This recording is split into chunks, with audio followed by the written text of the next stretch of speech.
بسم الله الرحمن الرحيم اللهم صل على محمد وآل محمد وعجل فرجهم يا كريم. So we've taken until now, we've read the narration of Imam Ali, Imam Sadiq alayhi salatu wassalam, and of Imam Rida salamullahi alayhi. Now the conclusion is, every effect must have a cause. The cause and effect rule is a rule that all intellectuals agree upon. It cannot be denied. Next, every possible being indicates the presence of the necessary being.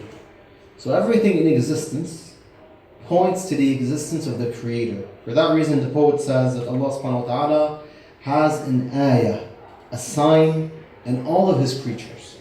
Every creation, in fact, every part of a creation indicates the presence of a God. Every atom, every cell, every finger, every foot, every hand, every brain, everything points to the existence of Allah subhanahu wa ta'ala. A painting points to the existence of a painter. And a building points to the existence of a builder. When you see a building, you know right ahead that there has to be a builder for this building. The skies and the earth and everything in existence points to the existence of the Creator, of Allah subhanahu wa ta'ala, of a God. Jayyid. So that is what we call in philosophy the cosmological proof, in Arabic dalil al-imkan, which proves the existence of God subhanahu wa ta'ala. The meaning of wahid and ahad. If we've understood how Allah Azza wa Jal exists, and we're convinced with that idea, then now we go into the attributes of God. So when we're studying our beliefs, the first point that we look into is existence of God subhanahu wa ta'ala. Once we prove that, then we go into the attributes. And there are a lot of attributes for Allah Azza wa Jal. As you know, Dua al-Jawshan has 1,000 attributes. It mentions 1,000 attributes for God subhanahu wa ta'ala. And so we can keep on talking about the attributes of God for hundreds of lessons. But again, we want to summarize. One of His most important attributes, and all are important, are wahid and ahad. But we need to understand the proper meaning of wahid and the proper meaning of ahad. Imam Ali alayhi salam has done us a favor, as he says. Imam Ali was asked about the meaning of wahid and ahad, and he said, وَأَمَّا الْوَجْهَانِ اللَّذَانِ يَثْبُتَانِ فِيهِ فَقَوْلُ الْقَائِلِ هُوَ وَاحِدٌ لَيْسَ لَهُ فِي الْأَشْيَاءِ شَبَهٌ كَذَلِكَ رَبُّنَا. Saying that Allah is wahid means that He is one, He has no likes. He's one, He has no likes. There is nothing in existence like God. There can't be anything like Him. For that reason, what did the Quran say about Allah? It said, لَيْسَ كَمِثْلِهِ شَيْءٍ. A very short but deep verse. لَيْسَ كَمِثْلِهِ شَيْءٍ. Understand the difference between لَيْسَ مِثْلَهُ شَيْءٍ and لَيْسَ كَمِثْلِهِ. The Quran didn't say مِثْلَهُ. The Quran said كَمِثْلِهِ. لَيْسَ مِثْلَهُ شَيْءٍ in English would mean there is nothing like Him. But why did He say in Arabic subhanahu wa ta'ala لَيْسَ كَمِثْلِهِ? Ka, it's called kaf al-tashbih. Meaning Allah is telling you there is nothing like the like of Allah. There's ta'keed, there's emphasis that whatever comes to your mind, that whatever you see, whatever you feel is beyond being Allah subhanahu wa ta'ala. Allah Azza wa Jal is much greater than anything we perceive and anything we imagine. Alright? لَيْسَ كَمِثْلِهِ شَيْءٍ. So Imam Ali tells us when we say wahid, one, we're saying that He has no likes. Not He's one. Just like I'm raising my finger right now. He's not numerically one. You say 1, 2, 3, and you keep on going. You keep on counting. Allah is not one. Wahda adadiyya. He's not numerically one. Why is he not numerically one?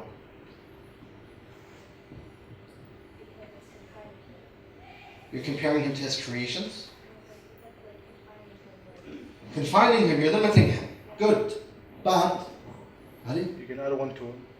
You could add another one to him. If he was numerically one, it means there could be two of him.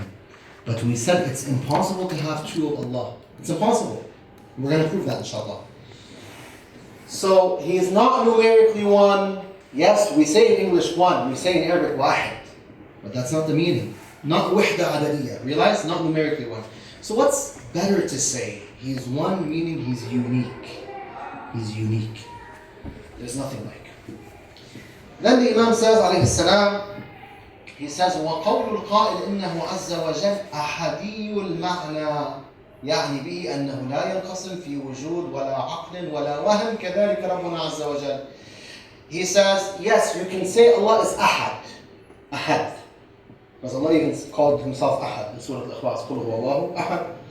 What do you mean, O Imam Ali, when you say ahad? He said, أنه لا ينقسم. You cannot divide God in existence or through your intellect, عقل, or through imagination. God cannot be divided. In other words, he's not composed of parts. He is not what we call murakkab. This means a little bit of thinking to understand. I'm going to give you 3 examples because the Imam mentioned 3 ways of dividing a being. So division, you can divide something in existence in the outside world,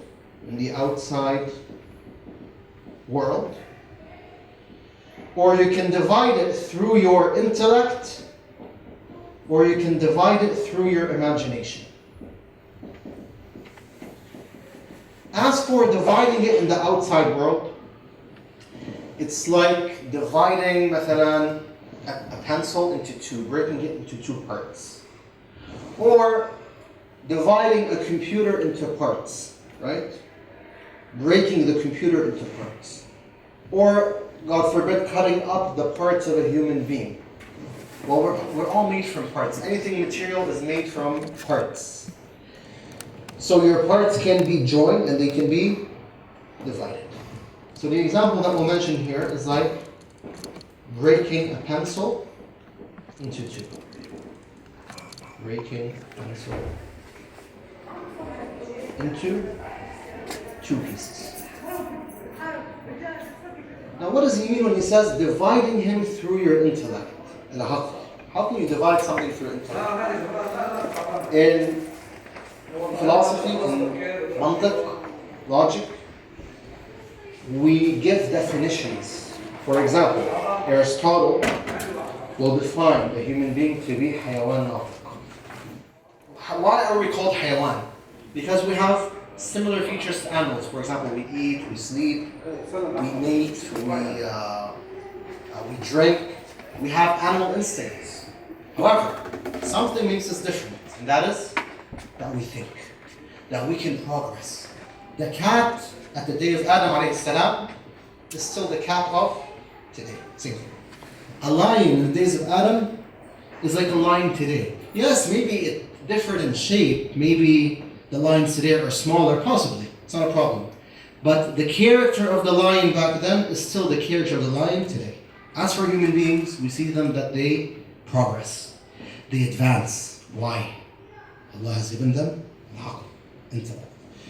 So here realize that the human being, although he's one human, me and you were one, right? We're one human being. But in reality, we're made up of 2 things, of 2 components. We have the animal features inside of us that make us humans. And then we have the natiqiyya, the thinking perspective of a human being. If you take away the thinking perspective, he's not going to be a human anymore, right? If you take away the animal perspective, he's not a human anymore. So you need both for the human to exist. جيد?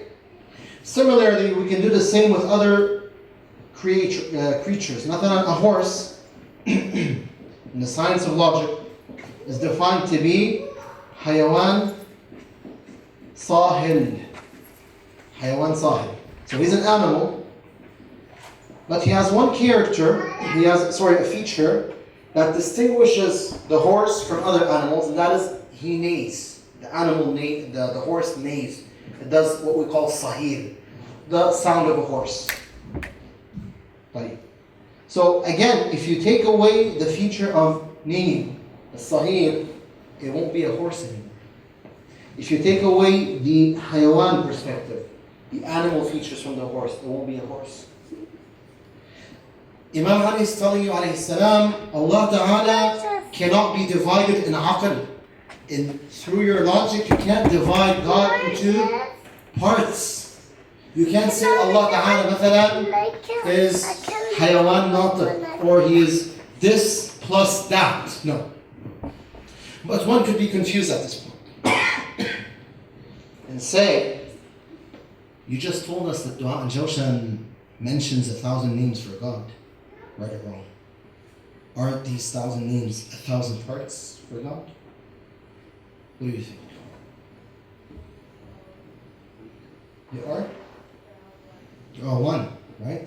Different names, but they're all pointing to one being. He has different names. Why? Because each name reveals one of God's attributes. If you're thinking about His knowledge, then He is the knowledgeable, Al-Alim, the omniscient. If you're thinking about His power, then He is Al-Qadir, the one who is able to do anything. If you're thinking about His generosity, then He is Al-Kareem, or Akram al-Akrameen, the most generous of the generous, so on and so forth. But we're always talking about one, about a Lord that is unique. Last but not least, the Imam said, وَلَا وَهْمٍ. You can't divide Him through your imagination. Imagine right now, there is a stick. You have a stick. You're imagining a stick. Right. Divide that into 3 parts. Can you? Yes, you can. Can you divide Allah Ta'ala? You can't. So through your imagination, you've divided the stick. And in the real life, you have not divided it. Through your aql, you haven't. But through your imagination, you have. The Imam tells you, Allah Ta'ala cannot be divided through aql, or in the outside world, or through your imagination. Why, O Amir al-Mu'mineen? Because Allah Ta'ala is not composed of parts. So that is the meaning of Ahad. Wahad is unique, nothing is like Him. And Ahad, He is not composed of parts and cannot be divided into parts. Any questions on this part? Wadah, inshallah? How do we prove He's Wahid? Now we go to the proofs. How do you prove Allah Ta'ala is unique? There is nothing in existence like Him. What do you think? Can someone present a proof for me that can convince another human being? The Quran? Jayyid, but we want to use logic more. Everything in existence proves the existence of one God, but there's nothing indicating the existence of 2 or 3 or multiple gods. If there were 2 or more gods, each god should have a clear sign indicating this was made by Him. Okay? That's a very good proof. Mathalan, imagine a bell, they made a phone. They would write on it, bell. So you know that this phone is the product of bell. If Rogers made a similar phone, they would write Rogers. There would be the label of Rogers on that phone. Why? To indicate this was made by Rogers. صحيح? For every god would put his trademark on his creation, but we don't see multiple trademarks. Everything in existence points to the existence of one God. You don't need more than one.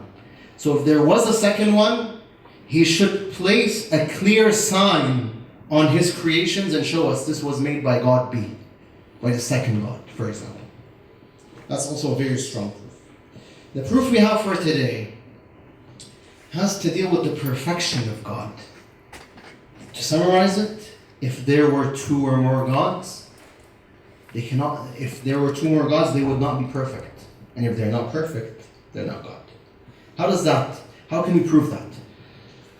Well, number one, the first point is that the necessary being, meaning God, he must be perfect. Can we agree on that until now? Can we agree on that? Yeah. We're going to move from that point. The second point is, if there were two or more gods, each God would be perfect. Right or wrong? Because they're both gods. The presence of two or more gods means that they share a similar trait because they're gods, but at the same time, they also differ from some aspect. What are we saying here? To make them two gods, they need to have something in common because they're both gods.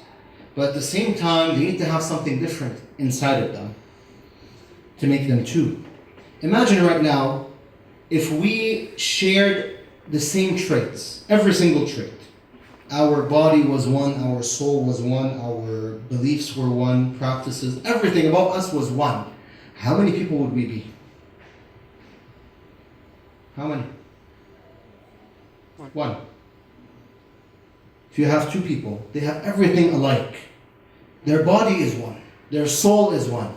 They're not two people anymore, they're one. There has to be something different between, for example, Adam and Eve, between this person and that person, between this creation and that creation. What makes us different, although we share the same beliefs in this room, what makes us different is our souls, our bodies, sometimes our likes or dislikes. We have different emotions, sometimes different desires. That makes us different people. But if everything was the same, even our bodies were the same, we'd be one. So if you have two or more gods, they need to share some trait because they're gods, but they also have to be different. Where will that lead us? That will lead us to the following point. Since they differ in some aspect, each must hold a perfection that the other is missing. They're both gods, they're both perfect, but they're two or more, so they're different. So each one has a perfection that the other is missing. Where will that lead us?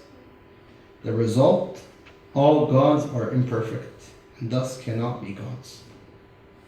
Why are they imperfect? Because each one is missing the other's perfection. But if they're both imperfect, they're not gods. So the true God can only be one, unique, wahidun ahad. A God with no likes. There's a clear contradiction here between the result and between the first statement, and so there cannot be multiple gods. Does that make sense? Wadha? Any questions on this proof? Nothing? Right. Let's go to Ahad. How do we prove God is Ahad? Proving that He's Ahad is really important, especially when you are indulging in a discussion with a Christian. Because the Christians believe in what? In the Holy Trinity. Sahih? What's the Holy Trinity? What is it? So they believe that God is the Son. Well, let's start with the Father. The Son and the Holy Spirit, the Holy Ghost, Jibreel, alayhi salam. Right. Allah, a lot of Christians believe in this today, although one sect of Christianity are called Unitarians. They don't believe in this. They don't believe in multiple gods. Although our Christian brothers, they still believe in the Trinity, they are considered to be muwahideen. Why? Because they say there's one God. He's wahid. But He's also three. So now we don't differ with them with Allah being wahid. Our division lies where? In the ahad perspective. Because they'll have different explanations of how Allah could be three. Among them is the following. They say He's made up of three parts. The Father, the Ghost, Jibreel and Jesus alayhi salam, the Son. We replied saying the following, that Allah has to be Ahad, and so the Trinity is wrong. What proves that Allah has to be Ahad? We say, number one, if God was divisible, if you could divide him into parts, then he wouldn't be eternal, meaning always existing. Because he wouldn't exist until his parts join together. Before the parts come together, he's not God. But if he's not always existing, he's also not God. Right or wrong? So Allah Ta'ala cannot be composed of parts. As an example, suppose we have a body made out of hands, legs, a belly, a head, so on and so forth. The body will not exist fully as a whole body until you put all the parts together. صح? جيد. If you have مثلا a computer system, you won't have a whole computer system until you have the monitor and the hard drive, the keyboard, the mouse. Everything has to be put together. Then you can say, I have a whole system. So we realize that the concept of having something that's whole, everything that's whole, right, and is divisible, needs its parts to come together. If God was made up from the Holy Ghost, the Father and the Son, before they came together, God did not exist. But we said when we were proving his existence, he's wajib al-wujud. Wajib al-wujud must always exist. If he doesn't, nothing can exist. So that's the first problem if we say Allah is divisible. Allah has to be ahad, or else he would not be eternal. Meaning, there would be a point where God was not existing. There would be a point where God came into existence. We don't say that. We say Allah was always there. The second problem is that he wouldn't be the necessary being, wajib al-wujud, because he would be in need of his parts in order to exist. He's in need of them. The first point was that Allah would be occurring at a certain time, coming into existence at a certain time. The second point is that he's needy. Bihaja. Of what? Of his parts. Without his parts, he can't exist. So if God was missing the Father, there would be no God. If he's missing the Son or the Holy Spirit, he can't exist. Just like if you, for example, if you're missing the hayawaniya perspective of a human, you can't be a human. If you're missing the natiqiyya perspective, the thinking perspective, you're not a human. You need both together. If one of them or both don't exist, you don't have a human. You might have something else, but not a human being. Jayyid? So that's the second problem. He would be in need of his parts, and wajib al-wujud cannot need anything. He cannot be in need. Need and occurrence are two traits that the necessary being does not have. He does not hold.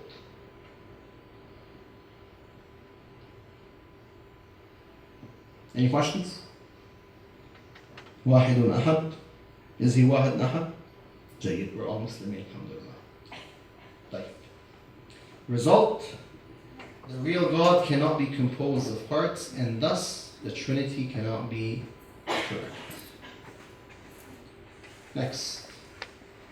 We believe that Allah is the creator of all beings. How come? Well, since we've proved his existence, right? And we've proved that he's wahid nahad. Now, it's very simple to start identifying who is our God. In other words, finding out what are his attributes. When you see that everything in existence is a possible being, and it's here, it's present, you'll know that Allah Ta'ala is the creator. So now you know he's khaliq. He's not only wajib al-wujud, but now he is al-khaliq, meaning the creator. That's one attribute we have derived from looking at our surroundings. Remember the verse, قَالَتْ لَهُمْ رُسُلُهُمْ أَفِي اللَّهِ شَكٌّ فَاطِرُ السَّمَاوَاتِ وَالْأَرْضِ. Next, he is the omniscient. He has knowledge of everything. How do we know this? Because we look at his creations and we see that the universe is filled with wonders. And as much as we discover, the unknown is more than the known. We're still discovering. We can come to the conclusion that the one who is behind this universe, the one who has designed it, who has made it, who has created it, he is ultimately knowledgeable. I mean, if you call someone who has studied for 15 or 20 years in university, right? If you call him a alim, why is he a alim? Why is he knowledgeable? Just because he was able to learn about a certain part from this universe. For example, someone who learns about the human body, he becomes a alim in biology. Someone who learns about astronomy for 15, 20 years, he becomes a alim in astronomy. What do you say about the one who created all of these without having a past model? What do we mean? Allah Azza wa Jal did not have an example of this universe before creating it. Me and you, what do? We look at things that other human beings have done and we learn from them. We might invent new things based on what other human beings have already done. Allah did not have that chance. Allah had nothing with him. Yet he knew fully how to create and what to create. So he's alim. In fact, he's al-alim.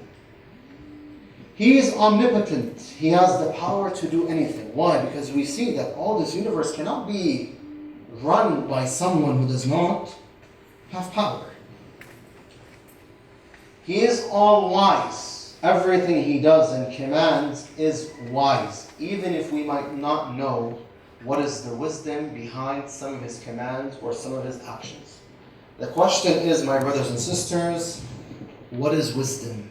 Al-hikmah.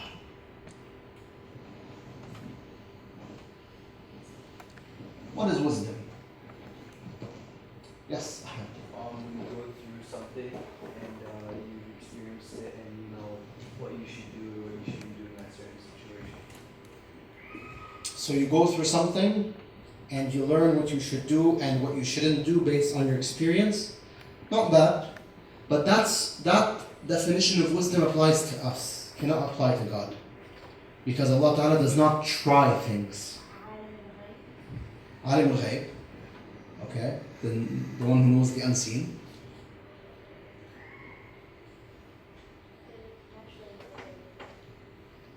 To naturally know everything.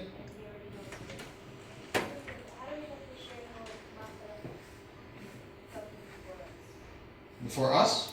No, he has created things before us. But I meant, before us meaning before humans. Yeah, he had created a lot of creations before humans. What I meant, he didn't have a past model of the universe.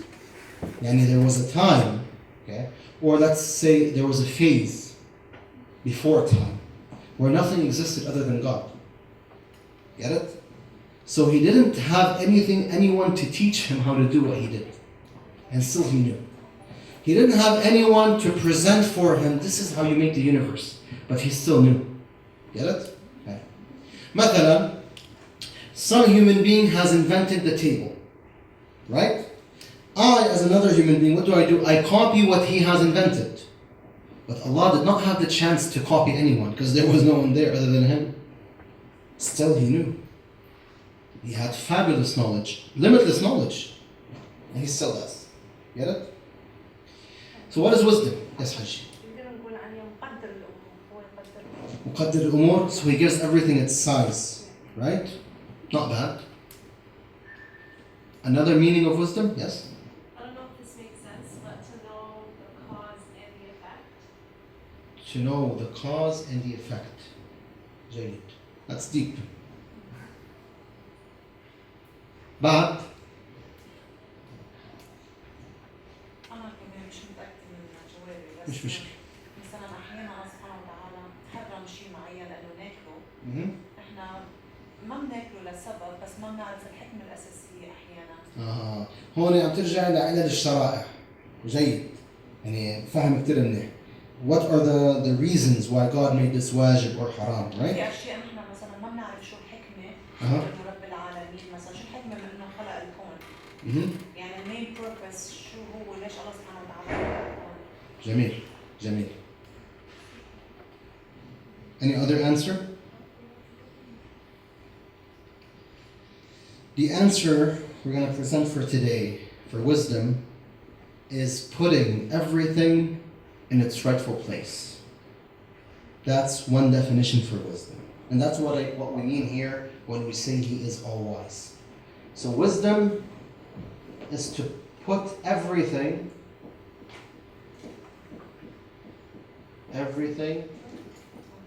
in its rightful place. In the right place. You might be able to give examples better than me concerning His wisdom, but I'll give you a few.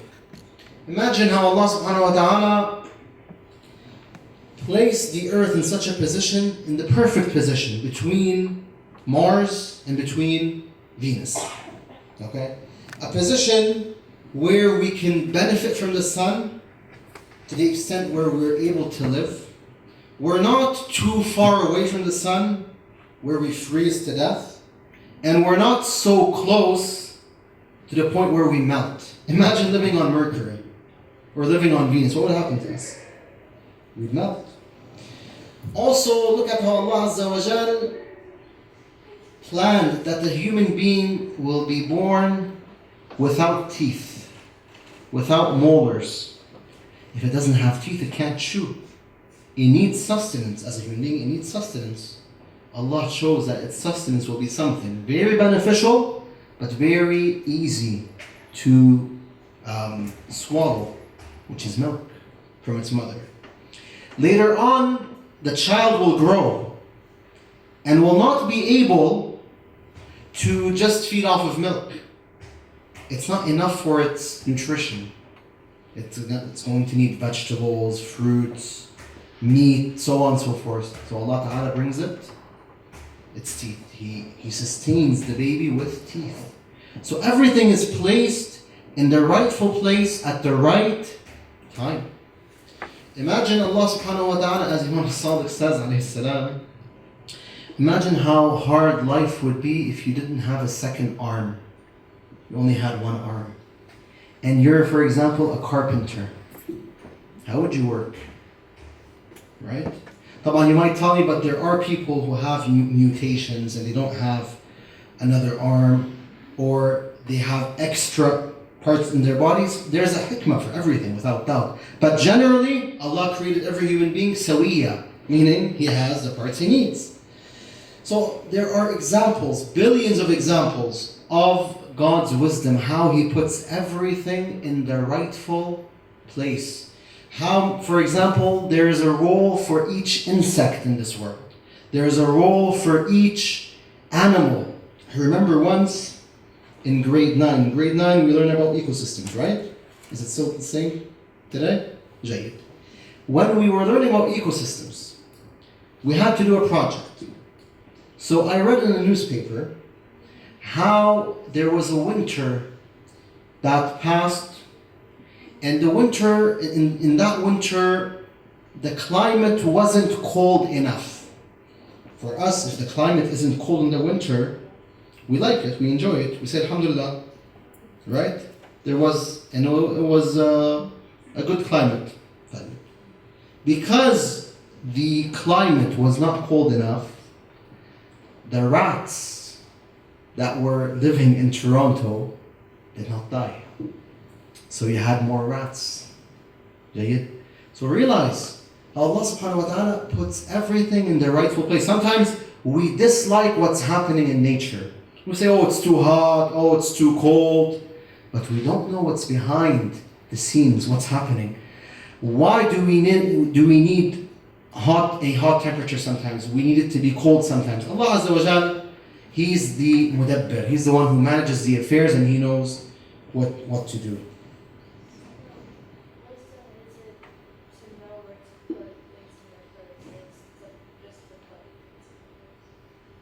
Wisdom?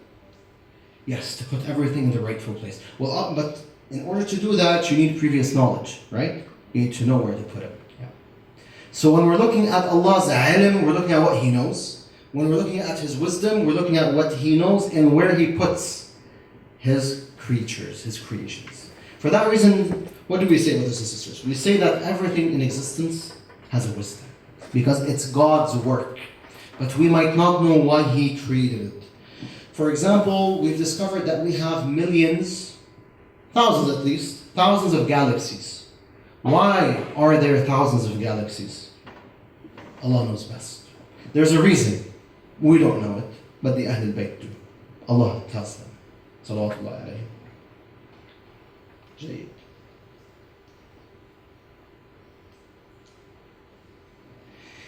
After acknowledging His existence, these four attributes can be derived from witnessing ourselves in our surroundings. Come on, there's one question that would come to mind. And after pondering a little bit, we found the answer, alhamdulillah. One could ask himself, why is the universe so vast? What reason is behind creating the universe? In other words, Allah Ta'ala has created thousands of galaxies that many people do not know of. Who knows about those galaxies? Are there some creations who are fully aware of everything Allah has created? Because me and you, we might not even be aware of everything in our own galaxy, let alone other galaxies. So is there someone or a group of people who have already witnessed what Allah has made? Allah has already showed them what He has made and they know about it? The answer lies where? It lies in Hadith al-Kisa, where Allah tells His angels that I've created the sky and the earth and the sun and the moon, everything in existence, for these 5 people sitting down where? Under the cloak. تحت الكساء. So Allah Ta'ala has already shown the Ahlul Bayt alayhim salatu wasalam the galaxies and the universe. So they know about it and they're fully aware of these creations. They know of these creations and they see Allah through the creations. In other words, they see that all of these things are signs of God Azza wa Jal. Now, the attributes of God are divided into 2. We have the positive and the negative attributes. Okay? Mention to me, please, if you can, some of the attributes that you know of. One attribute, please. Mercy, Ar-Rahim, Ba'ad. Rahman, the beneficent. Ba'ad.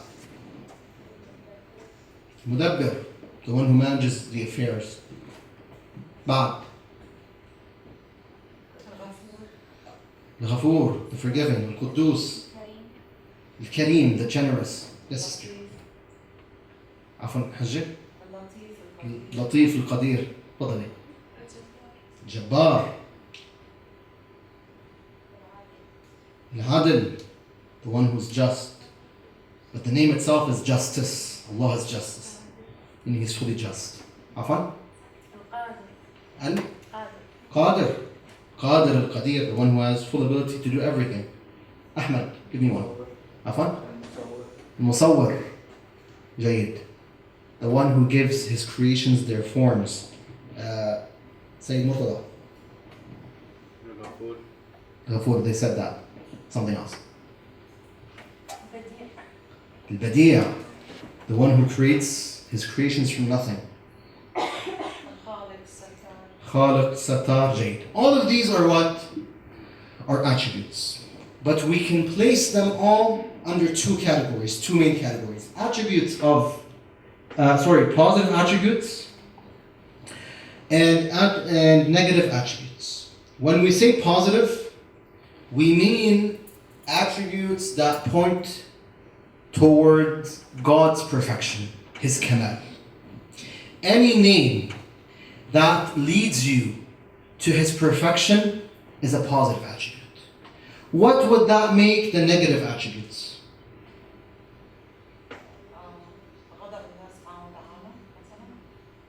مش تماما. Yes? Who was answering? The imperfection. Absolute. Ahsantum. Negative attributes, anything that pushes away imperfection from God. Positive attributes will mention His perfection. Negative attributes will basically mention how God is above this attribute. Allah does not hold this attribute. Okay? So an example of positive attributes is Ar-Rahman, Ar-Rahim, the beneficent, the merciful. Or Al-Qadir, the one who is able. Or Al-Alim, the omniscient. So on and so forth. An example of a negative attribute would be Allah is not weak. Not weak. Negative. You're repelling. You're pushing away weakness from God. Allah is not stingy. Bakhil. You're pushing away stinginess from God. Allah is not, for example, poor. Allah is not physical. He's not material. He's not a human. He's not an animal. So on and so forth. So whenever you have a not, it means it's a negative attribute. Whenever you have an attribute mentioning one of his, a form of God's perfection, then we're talking about a positive attribute. There's one name that mentioned both the positive and the negative attributes. And that name is ذو الجلال والإكرام. When we say ذو الجلال, means صاحب الجلال والإكرام. The one who has jalal and the one who has ikram. Jalal means صفات الجلالية. Meaning Allah Ta'ala is the one who holds the negative attributes. Meaning there's nothing imperfect about Him. So all negative attributes are contained in the word Jalal. And Al-Ikram, this word contains all the positive attributes. So one name, Dhul Jalal wal Ikram, summarized all the positive and the negative attributes of God. Jayyid? Now, we have another division, or we have another way of dividing His attributes. The positive attributes themselves are divided into attributes of essence and attributes of actions. An example of attribute of essence is the omniscient, Al-Alim. An example of an attribute of action is the creator, Al-Khaliq. How do we tell the difference between both? When we're talking about creation, an attribute of essence, we're looking at God's essence itself, at God's reality, Azza wa Jal. Okay? And we're not taking into consideration any other being present, any other existent being present. No. We're only looking at Allah Ta'ala. So do you have an idea, before I tell you how to differentiate between attributes of essence and attributes of action, do you have an idea how we can do so? I'm going to give you a very clear way, inshallah.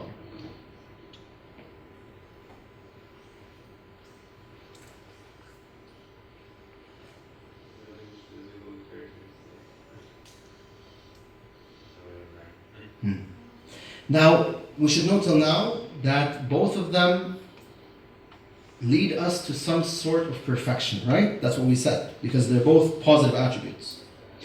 Shaykh al-Kulayni, the author of Al-Kafi, may Allah bless his soul, who was a great alim, he mentioned this method of how to differentiate between what's an attribute of action and what's an attribute of essence. He said, attributes of essence cannot be negated from God in any way or form. So you cannot snatch away this attribute from Allah whatsoever. For example, one cannot say God knows this, but He does not know that.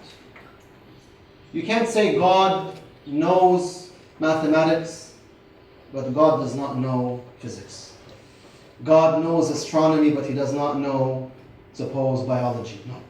You can't say that God knows about what Hammam did, but He does not know about what Khalid did. So you can't negate anything from God's knowledge, which means He's what? Knowledge is an attribute of essence. You cannot say God is able to do this, but He is unable to do that. So God is able to create the sun, but He is not able to create the moon. He is weak when it comes to creating the moon. No, we can't say that. God can create a dragon, but He cannot create, suppose, an elephant. No, He can do both. That is an example of attribute of essence. As for attributes of actions, those attributes can be negated from God. How so? You say God created a human, but He did not create a centaur. Right? God created Maryam alayhi salam, the mother of Jesus, but He did not create the father of Jesus. صح ولا لا? There's no father for Jesus. Allah created Adam and Eve, but He did not create their fathers or their mothers, because they don't have a father and a mother. Right or wrong? That is an attribute of action. So khaliqiyya is an attribute of action. But God blessed Joseph, but He did not bless Ray. Rahma. Yes. Allah Ta'ala rahima Muhammadan sallallahu alayhi wa sallam. Allah blessed Muhammad. وَلَمْ يَرْحَمْ أَبَا جَهْلٍ. He did not bless Abu Jahl. Why? Because Abu Jahl will be placed in Jahannam. On the day of judgment, Allah blesses the prophets, but He does not bless their enemies. He puts them where? In Jahannam. So that's an example of action again. God sustained Qarun, the relative of Musa. He gave him rizq with a lot of money, but He did not sustain some of Bani Israel with a lot of money. Some people from Bani Israel were poor. Allah did not sustain them with a lot of money. He sustained Qarun. It was a test for him. And the poverty of those people from Bani Israel was a test for them too. Now you realize you can say God did this, but He didn't do that with the same attribute. That means it's an attribute of action. When you can't say Allah, for example, when you can't negate the attribute from Him, it means it's an attribute of essence. So now let me pose a question to you. We said Allah cannot, you can't say God knows about this, but He doesn't know about that. Can you think of an attribute of essence that I have not mentioned? We mentioned power and we mentioned knowledge. What else can we mention? Ghafoor. Can't I say God forgave Ray, but He did not forgive Bob? You can. So what is it? It's an attribute of action. صحيح? Yeah. بعد. Think deeper. But good try على كل حال.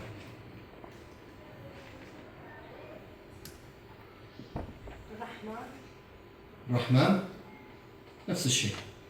الله رحم عليا ولم يرحم معاوية. صحيح؟ يعني يوم القيامة. فإذا it should be an attribute of action. Yes. Yes.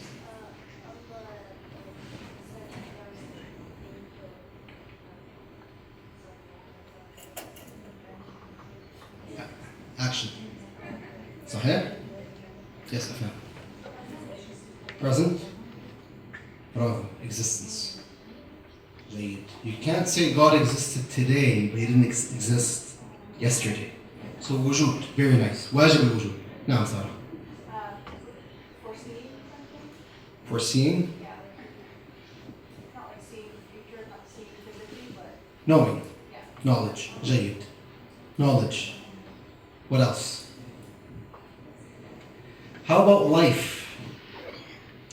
Can you say He's alive today, but He's dead tomorrow? Doesn't work. صح? He's not dead. Was He dead and then He came into life? No. So Allah Ta'ala, life is also one of His attributes of essence. Al-Hayy. الله لا إله إلا هو الحي القيوم. بعد. غنى. Being unneedy. Can you say God is unneedy today, but tomorrow He'll need somebody? No. Yesterday He was unneedy. Today He's unneedy. Tomorrow He's unneedy. It's an attribute of essence. Also, Afan? Qadim, yes. Meaning, he was never created. He He was always existing. جيد. نرجع لقصة الوجود. Yes. الملك. It depends in what meaning, in what form you're using it. But yes, if you mean إنه الملك in the sense that he has complete authority, complete power, صحيح. He always had that. But if you mean الملك in the sense that he owns things, right? Then that could be used as an attribute of action. Why? Because before he creates it, it's not there to own it. صحيح? So it could be used for both. Also, so we have العلم, قدرة, الحياة, Allah Ta'ala being alive, الغنى, subhanahu wa ta'ala. Now, all of those are attributes of essence. Now the attributes of action and the attributes and the negative attributes, they all stem from the attributes of essence. When we say stem, we don't mean that Allah is made up from them. Just like, for example, you have a hydrogen atom, two hydrogen atoms with one oxygen atom, and that makes water, H2O, right? You need to join between all those elements to make water. No. When we say stem, we mean because Allah Ta'ala was present and Allah Subhanahu wa Ta'ala had the attributes of essence with him, they were always himself Subhanahu wa Ta'ala, then he had the ability, all imperfection was repelled away from God. It was very far away from Allah Azza wa Jal. And he had the power to perform his actions. He had the power to bless. He had the power to punish. He had the power to sustain, to create, so on and so forth. Okay?